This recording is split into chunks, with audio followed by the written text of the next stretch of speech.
வணக்கம் வேந்தரின் ஒரு நாள் ஒரு பொழுது இரவு செய்திகளுக்காக ஷமீனா. முதலில் தலைப்புச் செய்திகள். வாக்காளர் அடையாள சீட்டு வழங்கும் பணி முடிந்தது. வாக்குப்பதிவுக்கு விறுவிறுப்பான ஏற்பாடுகள். இரண்டாவது நாளாக நசீம் ஜெய்தி ஆலோசனை. மேலும் 2000 பறக்கும் படைகள் என ராஜேஷ் லக்கானி தகவல். தமிழகத்தில் எங்காவது 24 மணி நேரம் மின்சாரம் கிடைக்கிறதா? வேதாரண்யத்தில் பிரதமர் நரேந்திர மோடி கேள்வி. மின் தடையில்லா மாநிலமாக தொடர அதிமுகவுக்கு வாக்களியுங்கள். சென்னையில் ஜெயலலிதா பிரச்சாரம். தமிழகத்தில் மாற்றம் ஏற்பட வேண்டும். திமுக தலைவர் கருணாநிதி பேச்சு. தமிழக பேரவைத் தேர்தலை ஒட்டி வாக்காளர்களுக்கு வீடு வீடாக சென்று அடையாள சீட்டு வழங்கும் பணி இன்றுடன் நிறைவு பெற்றது. இதுகுறித்த விரிவான விவரங்களை தருகிறார் நமது செய்தியாளர் கோபிநாத். தமிழகத்தில் வாக்காளர் அடையாள சீட்டுகள் வழங்கும் பணிகள் இன்றுடன் நிறைவு பெற்றுள்ளது. வாக்காளர் பட்டியலில் பெயர் சரிபார்க்கப்பட்டு கடந்த 5ஆம் தேதி முதல் வீடு வீடாக சென்று வாக்காளர் அடையாள சீட்டுகள் வழங்கும் பணிகள் நடைபெற்று வந்தன. இந்நிலையில் இந்த பணிகள் இன்று நிறைவு பெற்றுள்ளதால் விநியோகிக்கப்படாத வாக்காளர் சீட்டுகள் அந்தந்த தொகுதிக்குட்பட்ட தேர்தல் அலுவலரிடம் ஒப்படைக்கப்படும். இந்நிலையில் விநியோகிக்கப்படாத சீட்டுகள் மூலம் கள்ள ஓட்டு செலுத்துவதற்கு அதிகப்படியான வாய்ப்பு உள்ளதாக வந்த புகாரின் அடிப்படையில் வாக்குப்பதிவு நாளன்று வாக்குச்சாவடிகளின் அருகே வாக்குச்சீட்டுகள் வழங்கப்படாது என்று தேர்தல் ஆணையம் தெரிவித்துள்ளது. மேலும் இன்று வரை வாக்குச்சீட்டு பெற முடியாதவர்கள் அங்கீகரிக்கப்பட்ட அடையாள அட்டைகள் மூலம் வாக்குப்பதிவு செய்யலாம் என்று தேர்தல் ஆணையம் அறிவித்துள்ளது. வேந்தர் செய்திகளுக்காக சென்னை நந்தனத்திலிருந்து ஒளிப்பதிவாளர் மணியுடன் கோபிநாத். தமிழக பேரவைத் தேர்தலை ஒட்டி தலைமை தேர்தல் ஆணையர் இரண்டாவது நாளாக தமிழக தேர்தல் அலுவலர்களுடன் காணொலி வாயிலாக ஆலோசனை நடத்தினார். இதில் பணப்பட்டுவாடாவை தடுப்பது குறித்து முக்கிய ஆலோசனை நடைபெற்றதாக தெரிகிறது. தமிழக சட்டப்பேரவையில் மொத்தமுள்ள 234 தொகுதிகளுக்கும் வரும் 16ஆம் தேதி வாக்குப்பதிவு நடைபெறுகிறது. இதற்கான இறுதிக்கட்ட ஏற்பாடுகளை தேர்தல் ஆணையம் முனைப்புடன் மேற்கொண்டு வருகிறது. இதன் ஒரு பகுதியாக இந்திய தலைமை தேர்தல் ஆணையர் நசீம் ஜெய்தி காணொலி வாயிலாக தமிழக பேரவைத் தேர்தல் ஏற்பாடுகள் தொடர்பாக நேற்று ஆலோசனை மேற்கொண்டார். இதனைத் தொடர்ந்து இன்றும் இரண்டாவது நாளாக சட்டம் ஒழுங்கு பிரச்சினை, பதற்றமான வாக்குப்பதிவு மையங்களில் பாதுகாப்பு உள்ளிட்டவை தொடர்பாக தமிழக தலைமைச் செயலர், டிஜிபி, உள்துறை செயலர், வருவாய்த்துறை ஆணையர், மதுவிலக்கு ஆணையர் ஆகியோருடன் அவர் ஆலோசனை நடத்தினார். தேர்தலில் பணப்பட்டுவாடாவை தடுப்பது குறித்து முக்கிய ஆலோசனை நடைபெற்றதாக தெரிகிறது. பேரவைத் தேர்தலை ஒட்டி தமிழகம் முழுவதும் கூடுதலாக 2000 பறக்கும் படையினர் இன்று முதல் பணியில் ஈடுபட உள்ளதாக தமிழக தலைமை தேர்தல் அலுவலர் ராஜேஷ் லக்கானி தெரிவித்துள்ளார். தலைமை தேர்தல் ஆணையர் நசீம் ஜெய்தி உடனான காணொலி ஆலோசனைக்கு பிறகு செய்தியாளர்களுடன் பேசிய அவர், உரிய ஆவணங்கள் இன்றி கொண்டு செல்லப்பட்ட 98 கோடி ரூபாய் தேர்தல் பறக்கும் படையினரால் பறிமுதல் செய்யப்பட்டுள்ளதாக கூறினார். உரிய ஆவணங்கள் அளிக்கப்பட்டதை தொடர்ந்து 37 கோடி ரூபாய் திருப்பி அளிக்கப்பட்டுள்ளதாகவும் அவர் குறிப்பிட்டார். 6112 பறக்கும் படையினர் தற்பொழுது ரோந்து பணியில் ஈடுபட்டுள்ளதாகவும், கூடுதலாக 2000 பறக்கும் படையினர் இன்று முதல் பணியில் ஈடுபட உள்ளதாகவும் அவர் தெரிவித்தார். சென்னையில் நேற்றிரவு ஏற்பட்ட மின்தடை பற்றி விளக்கம் அளிக்குமாறு மின் வாரியத்திடம் கேட்கப்பட்டுள்ளதாகவும் ராஜேஷ் லக்கானி கூறினார். பணம் பட்டுவாடா தடுக்கிறதுக்கு எலெக்ஷன் கமிஷன் உத்தரவு கொடுத்துருக்காங்க. அந்தபடி ஏற்கனவே இருக்கிறது பறக்கும் படை எண்ணிக்கை பல மடங்கு உயர்த்தப்படுகிறது. இப்போ தமிழ்நாடு முழுமையாக 6112 பறக்கும் படை செயல்படும். இன்னில தேதியிலேருந்து 2 பஞ்சாயத்துக்கு ஒரு பறக்கும் படை, அந்த அளவில் பறக்கும் படை எண்ணிக்கை கூடப்பட இருக்குது. அந்த பறக்கும் படை எந்த நேரம் இருந்தாலும் உடனுக்குடன் 5 நிமிஷத்துக்குள்ளே எதோ இடத்துலையும் போகிறதுக்கு வாய்ப்பு இருக்கும். தமிழகத்தில் எங்காவது 24 மணி நேரமும் மின்சாரமும் குடிநீரும் கிடைக்கிறதா என்று பிரதமர் நரேந்திர மோடி கேள்வி எழுப்பியுள்ளார். தமிழக சட்டப்பேரவை தேர்தலில் பாரதிய ஜனதா தலைமையிலான தேசிய ஜனநாயக கூட்டணி சார்பில் போட்டியிடும் வேட்பாளர்களை ஆதரித்து பிரதமர் மோடி 2 கட்டங்களாக பிரச்சாரம் மேற்கொண்டார். இதனைத் தொடர்ந்து நாகப்பட்டினம் மாவட்டம் வேதாரண்யத்தில் இன்று நடைபெற்ற 3ஆம் கட்ட பிரச்சாரத்தில் பிரதமர் மோடி பங்கேற்றார். கூட்டத்தில் மத்திய அமைச்சர் பொன் ராதாகிருஷ்ணன், பாரதிய ஜனதா நிர்வாகிகள், வேட்பாளர்கள் உள்ளிட்டோர் கலந்து கொண்டனர். கூட்டத்தில் தேசிய ஜனநாயக கூட்டணியில் இடம்பெற்றுள்ள 18 வேட்பாளர்களை ஆதரித்து மோடி உரையாற்றினார். விடுதலை போராட்ட காலத்தில் ராஜாஜி தலைமையில் உப்பு சத்தியாகிரகம் நடைபெற்ற இடம் வேதாரண்யம் என்று மோடி குறிப்பிட்டார். 70 ஆண்டுகளில் வேதாரண்யத்துக்கு வந்த முதல் பிரதமர் நான் தான் என்று கூறிய மோடி, அதிமுக, திமுக கட்சிகளிடமிருந்து மக்களுக்கு விடுதலை வாங்கி தரவே தான் வேதாரண்யம் வந்திருப்பதாக தெரிவித்தார். आप मुझे बताइए, क्या आपको अपने घरों में स्कूल में, दुकान में, अस्पताल में 24 घंटे बिजली मिलती है क्या? भ्रष्टाचार को लेकर के देश चिंतित था और जहां भी हाथ डालो पता चलता था कि यहां से किसी ने कुछ लूट लिया है, यहां से किसी ने पैसे मार लिए हैं, यहां से किसी ने चोरी की है। कोयला तक नहीं छोड़ा, कोयला तक नहीं छोड़ा। 2G, 3G और आप 2G, 3G वाले तो तमिलनाडु में भी है। தமிழகம் மின்தடை இல்லாத மாநிலமாக தொடர அதிமுகவுக்கு வாக்களிக்குமாறு முதல்வர் ஜெயலலிதா கேட்டுக் கொண்டுள்ளார். சென்னையில் உள்ள 16 தொகுதிகளில் போட்டியிடும் அதிமுக வேட்பாளர்களை ஆதரித்து கட்சியின் பொதுச் செயலரும் முதல்வருமான ஜெயலலிதா இன்று பிரச்சாரம் மேற்கொண்டார். சேப்பாக்கம் திருவள்ளிக்கேணியில் தன்னுடைய பிரச்சாரத்தை தொடங்கிய ஜெயலலிதா அந்த தொகுதியில் போட்டியிடும் அதிமுக வேட்பாளர் நூர்ஜஹானை ஆதரித்து ஐஸ் ஹவுஸ் பகுதியில் வேன் மூலம் பிரச்சாரம் செய்தார். பின்னர் சூளை தபால் நிலையம், யானை கவுனி, வால்டாக் சாலை சந்திப்பு, மூலக்கொத்தளம் சந்திப்பு, ஓட்டேரி பாலம், அயனாவரம், கோயம்பேடு பேருந்து நிலையம் உள்ளிட்ட இடங்களில் பிரச்சாரம் செய்த அதிமுக வேட்பாளர்களுக்கு வாக்கு சேகரித்தார். அப்பொழுது அதிமுக ஆட்சியில் வீசிய வசந்தம் தொடர அதிமுக வேட்பாளர்களுக்கு வாக்களிக்கும்படி அவர் கேட்டுக்கொண்டார். கடந்த 5 ஆண்டு காலமாக எனது தலைமையிலான அனைத்து இந்திய அண்ணா திராவிட முன்னேற்ற கழக அரசு உங்கள் வாழ்வில் வசந்தத்தை கொடுத்துள்ளது. இந்த வசந்தம் தொடர்ந்திட, தமிழகம் அமைதி பூங்காவாய் தொடர்ந்து திகழ்ந்திட, மின்வெட்டே இல்லை என்ற நிலை நிலைத்திட, இரட்டை இலை சின்னத்தில் வாக்களித்து பெருவாரியான வாக்குகள் வித்தியாசத்தில் மகத்தான வெற்றி பெற செய்ய வேண்டும். தமிழகத்தில் மாற்றத்தை ஏற்படுத்த வேண்டும் என்று திமுக தலைவர் கருணாநிதி தெரிவித்துள்ளார். திமுக தலைவர் கருணாநிதி தாம் போட்டியிடும் சொந்த தொகுதியான திருவாரூரில் இன்று தேர்தல் பிரச்சாரத்தில் ஈடுபட்டார். கொரடாச்சேரியை அடுத்த விளமணில் வேன் மூலம் தன்னுடைய பிரச்சாரத்தை இன்று அவர் தொடங்கினார். பிரச்சாரத்தில் பேசிய கருணாநிதி தான் மண்ணின் மைந்தன் என்றும் திருவாரூர் தொகுதிக்காக உழைப்பேன் என்றும் குறிப்பிட்டார். தமிழகத்தில் மாற்றம் ஏற்பட வேண்டும் என்று குறிப்பிட்ட கருணாநிதி திருவாரூரில் கிடப்பில் போடப்பட்டுள்ள திட்டங்கள் திமுக ஆட்சிக்கு வந்ததும் நிறைவேற்றப்படும் என்று தெரிவித்தார்.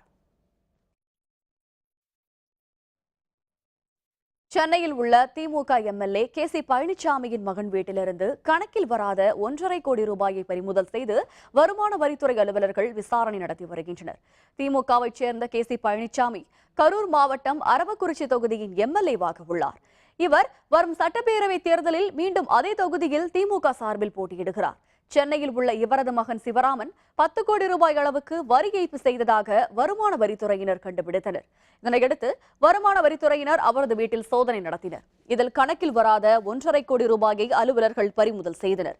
வாக்காளர்களுக்கு விநியோகிக்க பணம் பதுக்கி வைக்கப்பட்டிருந்ததா என விசாரணை நடத்தி வருகின்றனர். முன்னதாக அரவக்குறிச்சியில் KC பழனிசாமியின் வீடு தங்கும் விடுதியிலும் வருமான வரித்துறை அலுவலர்கள் நேற்று பல மணி நேரம் சோதனை மேற்கொண்டனர். அப்பொழுது முக்கிய ஆவணங்கள் கைப்பற்றியதாக தகவல் வெளியாகியுள்ளது.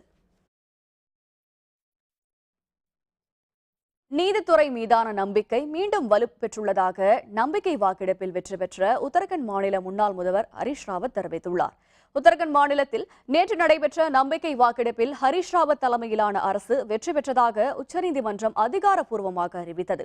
இதனையடுத்து அங்கு குடியரசுத் தலைவர் ஆட்சியை விலக்கிக் கொள்ள மத்திய அமைச்சரவை பரிந்துரை செய்துள்ளது. இந்த அறிவிப்பை வரவேற்று காங்கிரஸ் கட்சியினர் உற்சாக கொண்டாட்டத்தில் ஈடுபட்டனர்.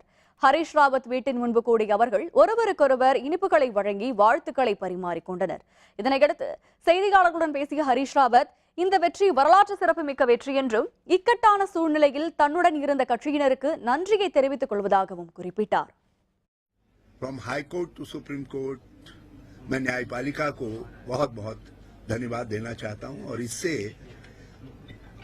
देश के लोगों का विश्वास संवैधानिक व्यवस्था में न्यायपालिका में और बढ़ा है. 2015ஆம் ஆண்டுக்கான குடிமைப்பணி தேர்வில் தமிழகத்தில் முதலிடம் பிடித்த சரண்யா ஹரி SRM பல்கலைக்கழகத்தின் சிறப்பான பயிற்சியே தனது வெற்றிக்கு காரணம் என்று பெருமிதம் தெரிவித்துள்ளார். குடிமைப்பணி தேர்வு முடிவுகள் நேற்று வெளியிடப்பட்ட நிலையில் தில்லியைச் சேர்ந்த டீனா டாபி முதலிடமும், 2வது இடத்தை காஷ்மீர் மாணவரான ஷபி கானும், 7வது இடத்தை தமிழகத்தின் தாம்பரத்தைச் சேர்ந்த SRM பல்கலைக்கழக மாணவி சரண்யா ஹரியும் பிடித்தனர். அகில இந்திய அளவில் 7வது இடம் பிடித்த மாணவி சரண்யா ஹரி தமிழக அளவில் முதலிடம் பிடித்துள்ளார். SRM பல்கலைக்கழகத்தின் பிடெக் படித்த சரண்யா ஹரி இந்த பல்கலைக்கழகத்தில் அளிக்கப்பட்ட சிறப்பான பயிற்சியே தனது வெற்றிக்கு காரணம் என்று பெருமிதம் தெரிவித்துள்ளார். காலேஜ் நான் பிடெக் ஐடி SRM யூனிவர்சிட்டியில் பண்ணினேன். ஸோ அதுக்கப்புறம் பிளேஸ்மெண்ட்ஸும் எனக்கு கிடச்சிது, GRE எழுதி எனக்கு ஆஃபர்ஸும் கிடச்சிது அப்ராட் போகிறதுக்கு.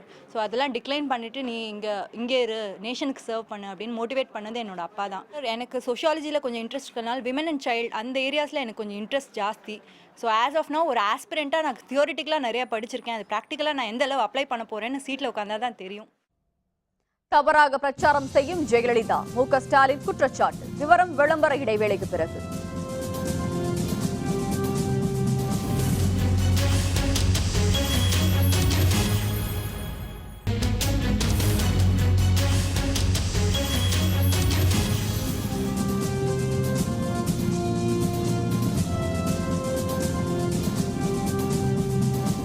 செய்திகள் தொடர்கின்றன.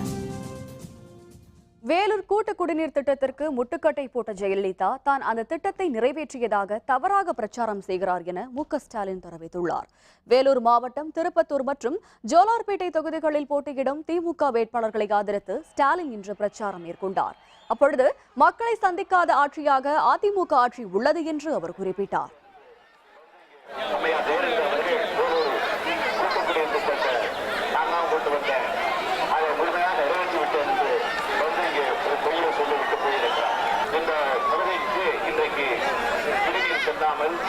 கவிழ்த்துக் கொண்டிருக்கக்கூடிய நிலைதான் இருந்து கொண்டிருக்கிறது.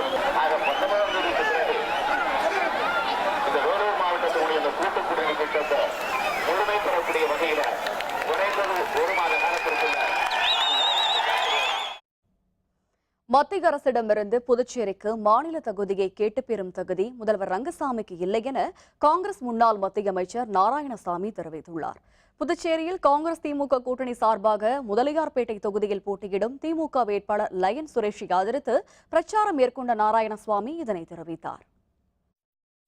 புதுச்சேரி மாநிலத்துக்கு மாநில அந்தஸ்து வாங்குவோம்னு சொன்னீங்க. மரியாதைக்குரிய முதலமைச்சர் நரேந்திர மோடி அரசு மத்தியில் நம்ம காங்கிரஸ் ஆட்சி இல்ல. புதுவை மாநிலத்தில் என்ஆர் காங்கிரஸ் ஆட்சி இருக்கு. ஏன் அவர் போய் மாநில அந்தஸ்து வாங்கல? உங்களுக்கு வாங்க திறமை இல்ல, உங்களுக்கு சக்தி இல்ல. தமிழகத்தின் அனைத்து தொகுதிகளிலும் அதிமுகவினர் பணப்பட்டுவாடா செய்து வருவதாகவும் தேர்தல் ஆணையம் இதை கண்டுகொள்ளவில்லை எனவும் பாரதிய ஜனதா தேசிய செயற்குழு உறுப்பினர் இளகணேசன் குற்றம் சாட்டியுள்ளார். சேலம் வடக்கு மற்றும் தெற்கு சட்டப்பேரவை தொகுதிகளில் போட்டியிடும் பாரதிய ஜனதா வேட்பாளர்களை ஆதரித்து அம்மாப்பேட்டை உள்ளிட்ட பகுதிகளில் இளகணேசன் இன்று பிரச்சாரம் மேற்கொண்டார். பின்னர் செய்தியாளர்களுடன் பேசிய இளகணேசன் தமிழகத்தை பொறுத்தவரை தொங்கு சட்டப்பேரவை அமைய வாய்ப்பில்லை என்று தெரிவித்தார். தமிழ்நாட்டில் இது போன்ற தொங்கு சட்டமன்றம் இதுவரையில் வந்ததில்லை. தொங்கு சட்டமன்றம் வருவது தமிழ்நாட்டுக்கு நல்லதல்ல. மக்கள் நல கூட்டணியை சார்ந்தவர்கள் திருமாவளவன் உட்பட திரும்ப திரும்ப கூட்டணி ஆட்சி என்று வருமானால் தவறு செய்வதை தட்டி கேட்கலாம் என்று சொல்கின்றார்கள். கூட்டணி இல்லாது இருக்கிற ஆட்சி தான், தனிப்பெரும்பான்மை ஆட்சி தான் நல்லது என்பது என் கருத்து. திமுக மற்றும் அதிமுக கட்சிகள் ஊடகங்கள் மூலம் தங்களுக்கு சாதகமான கருத்து கணிப்புகளை வெளியிட்டு மக்களை குழப்பி வருவதாக தமிழ் மாநில காங்கிரஸ் தலைவர் G.K. வாசன் கூறியுள்ளார். புதுக்கோட்டை மாவட்டம் ஆலங்குடி தொகுதியில் மக்கள் நல கூட்டணி சார்பாக போட்டியிடும் மதிமுக வேட்பாளர் சந்திரசேகரனை ஆதரித்து வாசன் பிரச்சாரம் மேற்கொண்டார். பிரச்சாரத்தில் பேசிய அவர், மக்களின் மனநிலைதான் உண்மையான கருத்து கணிப்பு என்றும் தேர்தல் முடிவுக்கு பின்னர் அது தெரிய வரும் என்றும் குறிப்பிட்டார். திமுகவும் அதிமுகவும் நம்முடைய வாக்காளர்களை குழப்ப நினைக்கிறார்கள். தங்களுக்கு வேண்டிய ஊடகங்கள் பத்திரிகையின் மூலமாக கருத்து கணிப்பு என்ற பெயரிலே தவறான கணிப்பை வெளியிட்டு கருத்து திணிப்பை மக்களிடம் கொடுக்க நினைக்கிறார்கள். அனைத்து சமுதாய மக்களும் ஒற்றுமையாக இருக்க வேண்டும் என்று பாடுபடும் ஒரே தலைவர் ஜெயலலிதா தான் என்று மதுரை ஆதீனம் ஸ்ரீலஹரி அருணகிரிநாத சுவாமிகள் தெரிவித்துள்ளார். திருநெல்வேலி சட்டப்பேரவை தொகுதியில் போட்டியிடும் அதிமுக வேட்பாளரை ஆதரித்து நெல்லை டவுன் தேரடி திடலில் மதுரை ஆதீனம் பிரச்சாரம் மேற்கொண்டார். அப்பொழுது அவர் பேசுகையில், இரவு பகல் பாராமல் மக்களுக்காக உழைப்பவர் ஜெயலலிதா என்று தெரிவித்தார். தேர்தல் அறிக்கையானது இதற்கு முன்னால் அறிவித்த அறிவிப்புகளை விட இது உயர்ந்தது, சிறந்தது.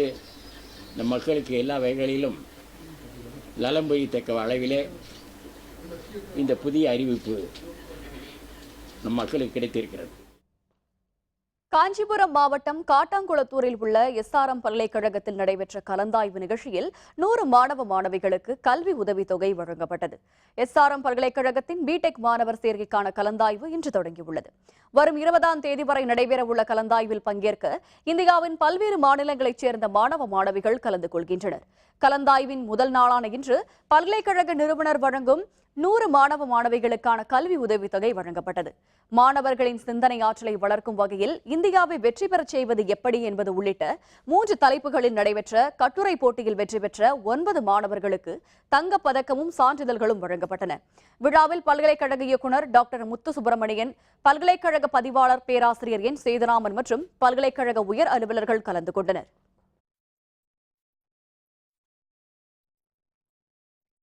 விருதுநகர் மாவட்டம் அருப்புக்கோட்டையில் இடியுடன் கூடிய மழை பெய்ததால் வெப்பம் தணிந்து மக்கள் மகிழ்ச்சியடைந்தனர். கடந்த சில நாட்களாக கடும் வெயில் வாட்டி வரும் நிலையில் தென் மாவட்டங்களில் பல பகுதிகளில் அவ்வப்பொழுது மழை பெய்து வருகிறது. அருப்புக்கோட்டையில் இன்று பகலில் சுமார் அரை மணி நேரம் இடியுடன் கூடிய கனமழை பெய்தது. இதனால் வெப்பம் தணிந்து குளிர்ச்சியான சூழல் நிலவியது. விருதுநகர் மாவட்டத்தின் பல்வேறு பகுதிகளிலும் இன்று பரவலாக மழை பெய்துள்ளது. புதுக்கோட்டை மாவட்டத்தின் பல பகுதிகளில் இன்று 4வது நாளாகவும் பரவலாக மழை பெய்ததால் மக்கள் மற்றும் விவசாயிகள் மகிழ்ச்சியடைந்துள்ளனர். கடும் வெயில் மற்றும் வறட்சி காரணமாக புதுக்கோட்டை மாவட்டத்தில் பயிர்கள் கருக தொடங்கியதால் விவசாயிகள் கவலையடைந்திருந்தனர். இந்த நிலையில் கடந்த 3வது நாட்களாக பரவலாக மழை பெய்தது. இன்று மாலையிலும் புதுக்கோட்டை, திருவப்பூர், மேட்டுப்பட்டி, அன்னவாசல் உள்ளிட்ட இடங்களில் கோடை மழை பெய்தது. இதனால் வெப்பம் தணிந்தது என மக்களும் பயிர்களுக்கு தேவையான மழை என்று விவசாயிகளும் மகிழ்ச்சி தெரிவித்தனர். கன்னியாகுமரி மாவட்டத்தின் நாகர்கோவில் உள்ளிட்ட பகுதிகளில் இன்று பெய்த இடியுடன் கூடிய மழையால் இதமான தட்பவெப்பநிலை நிலவியது. இயல்பான இதமான தட்பவெப்பநிலை கன்னியாகுமரியில் கடந்த சில மாதமாக வெயில் சுட்டெரித்து வந்தது. இந்நிலையில் இன்று காலையில் இருந்து இடியுடன் கூடிய மழை பெய்து வருவதால் மக்கள் மகிழ்ச்சியடைந்துள்ளனர். மாவட்டத்தின் வடச்சேரி, கோட்டாறு, பார்வதிபுரம், தக்கலை, பூதப்பாண்டி உள்ளிட்ட பல்வேறு பகுதிகளில் பரவலாக மழை பெய்து வருகிறது. இதனால் வெப்பம் தணிந்துள்ளதால் மக்கள் மகிழ்ச்சியடைந்துள்ளனர். இந்த மழை தொடர்ந்து பெய்தால் குடிநீர் தட்டுப்பாடு தீரும் என்றும் விவசாயிகளுக்கு பலன் கிடைக்கும் என்றும் பொதுமக்கள் தெரிவித்தனர்.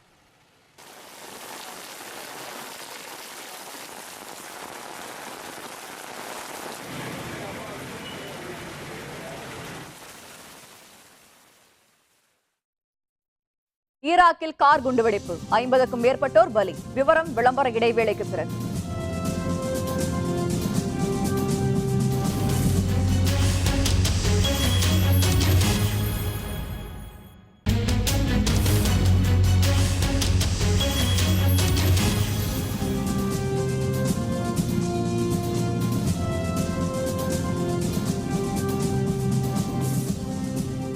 செய்திகள் தொடர்கின்றன. இனி அயலக செய்திகள்.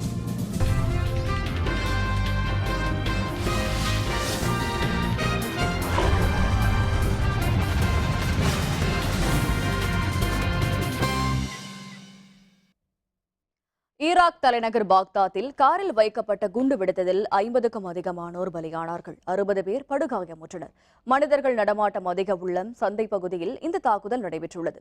பலியானவர்களில் பெரும்பாலானோர்கள் பெண்கள் ஆவர். இந்த தாக்குதலுக்கு IS தீவிரவாத அமைப்பு பொறுப்பேற்றுள்ளதாக அந்த அமைப்பின் ஆதரவு செய்தி நிறுவனமான அமாக் தெரிவித்துள்ளது.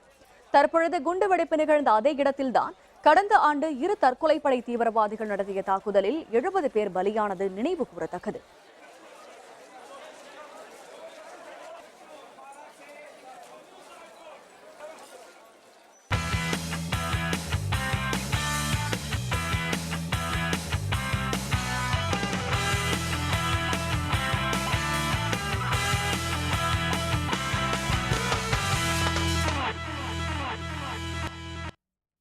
IPL கிரிக்கெட் தொடரின் இன்றைய லீக் போட்டியில் டாஸ் வென்ற மும்பை இந்தியன்ஸ் அணி பந்து வீச்சை தேர்ந்தெடுத்துள்ளது. பெங்களூரு சின்னசாமி திடலில் இன்னும் சற்று நேரத்தில் தொடங்க உள்ள போட்டியில் ராயல் சேலஞ்சர்ஸ் பெங்களூரு அணி மும்பை இந்தியன்ஸ் அணியுடன் மோதுகிறது. இதில் டாஸ் வென்ற மும்பை அணி பந்து வீச்சை தேர்ந்தெடுத்தது. இதனையடுத்து பெங்களூரு அணி முதலில் களமிறங்குகிறது. இதுவரை 10 போட்டிகளில் விளையாடியுள்ள மும்பை அணி 5 வெற்றியுடன் 10 புள்ளிகளை பெற்றுள்ளது. 9 போட்டிகளில் விளையாடியுள்ள பெங்களூரு அணி 4 வெற்றிகளுடன் 8 புள்ளிகளை பெற்றுள்ளது.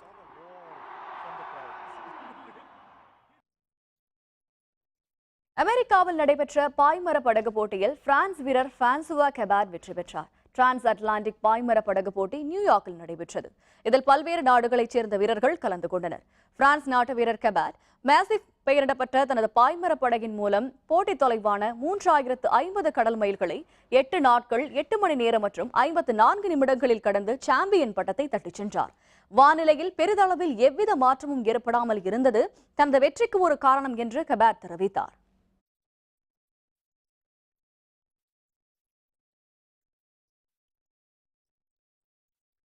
மீண்டும் தலைப்புச் செய்திகள். வாக்காளர் அடையாளச் சீட்டுகள் வழங்கும் பணி முடிந்தது. வாக்குப்பதிவுக்கு விறுவிறுப்பான ஏற்பாடுகள்.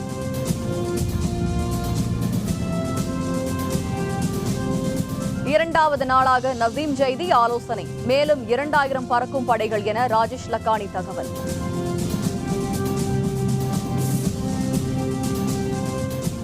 தமிழகத்தில் எங்காவது 24 மணி நேரம் மின்சாரம் கிடைக்கிறதா? வேதாரண்யத்தில் பிரதமர் நரேந்திர மோடி கேள்வி.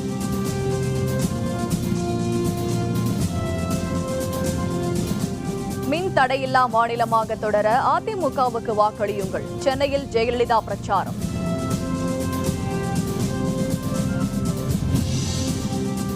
தமிழகத்தில் மாற்றம் ஏற்பட வேண்டும். திமுக தலைவர் கருணாநிதி பேச்சு. இத்துடன் வேந்தரின் ஒரு நாள் ஒரு பொழுது இரவு செய்திகள் நிறைவடைந்தன. மீண்டும் இரவு 10 மணிக்கு கண்ணுறங்கும் வேளை இரவு செய்திகளில் சந்திப்போம். வணக்கம்.